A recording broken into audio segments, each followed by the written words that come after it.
ఈ రోజుల్లో బ్రేకప్ అయిపోవడానికి పెద్ద పెద్ద రీజన్స్ ఏం అవసరం లేదు. జస్ట్ కొన్ని రోజులు మాట్లాడకుండా ఉన్నా బ్రేకప్ అయిపోతుంది. అవును, మీకు చిన్న స్టోరీ చెప్తా. ఒక అమ్మాయి ఒక అబ్బాయి, వీళ్ళిద్దరూ చాలా మంచి స్నేహితులు. అలా వీళ్ళ స్నేహం ప్రేమగా మారింది. ప్రేమగా మారిన తర్వాత వీళ్ళు మాట్లాడకుండా ఉన్న రోజులు ఒక్కటి కూడా లేదు. రోజు తరచూ మాట్లాడుకునే వాళ్ళు, చాట్ చేస్తూ ఉండేవాళ్ళు. అలా ఆ అమ్మాయి మాట్లాడకపోతే ఆ అబ్బాయి ఒక్క క్షణం కూడా ఉండేవాడు కాదు. ఆ అబ్బాయి మాట్లాడకపోయినా ఆ అమ్మాయి కూడా అలానే ఉండేది. కానీ ఒకానొక రోజు సడన్ గా అమ్మాయి ఫోన్ పగిలిపోయింది. ఆ విషయం ఈ అబ్బాయికి తెలీదు. ఆ అమ్మాయితో మాట్లాడడానికి అవ్వట్లేదు, ఆ అమ్మాయికి ఫోన్ చేయడానికి అవ్వట్లేదు, చాట్ చేయడానికి అవ్వట్లేదు, ఆ అమ్మాయిని చూడడానికి కూడా అవ్వట్లేదు.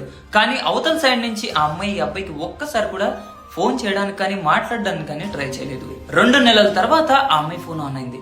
అప్పుడు ఈ అబ్బాయి ఫోన్ చేసి హడావిడిగా ఏమైపోయావు, ఫోన్ లేదు, ఒక మెసేజ్ లేదని చెప్పేసి మాట్లాడాడు. అప్పుడు అవతల సైడ్ నుంచి ఆ అమ్మాయి ఇష్టం లేనట్టు, ఇంట్రెస్ట్ లేనట్టు మాట్లాడింది.